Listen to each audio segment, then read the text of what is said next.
Bonjour! Commençons par aborder une notion aussi naturelle que complexe. Normalement, chacun reconnaît ici l'expression de la joie. Cela a l'air tout simple.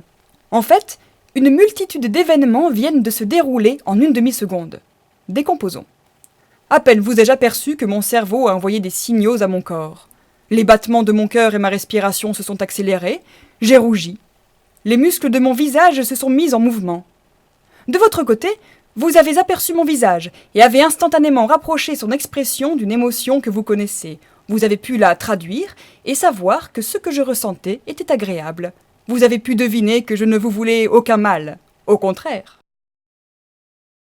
La mimique est le moyen d'expression émotionnelle le plus rapide et le plus efficace.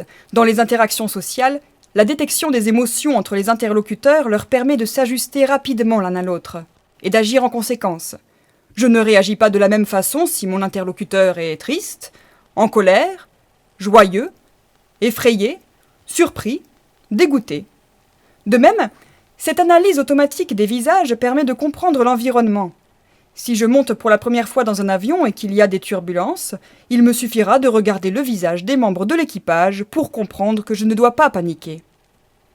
La reconnaissance et l'expression des émotions sont primordiales dans la communication, et c'est pour cela que leur traitement a sa place en orthophonie.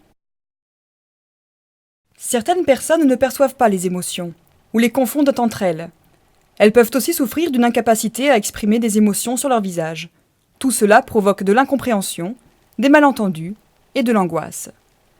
Ces symptômes peuvent être générés par l'autisme, par des troubles importants du comportement et par d'autres maladies physiques, psychiatriques, neurologiques. On remédie souvent à ces difficultés par des exercices à réaliser à partir de photos qui ont l'inconvénient d'offrir un aspect figé de la réalité. Le cinéma muet a des caractéristiques propres qui semblent convenir à notre problématique. Le cinéma muet ne contient pas de langage verbal, ce qui permet de se concentrer uniquement sur les mimiques. Les expressions émotionnelles y sont exagérées, ce qui permet de mieux les décrypter. L'intérêt narratif et émotionnel du cinéma muet est riche et attrayant. L'aspect dynamique des expressions y est conservé. Nous émettons donc l'hypothèse que le visionnage et l'imitation d'extraits de films muets améliorent la reconnaissance et la qualité de l'expression des émotions. Nous avons expérimenté ce dispositif avec un groupe de 3 patients âgés de 5 à 7 ans, souffrant d'autisme ou de troubles du comportement. L'analyse de grilles d'observation minutieusement détaillées, remplie au cours de 12 séances, a pu mettre en évidence l'intérêt de l'utilisation du cinéma muet en orthophonie.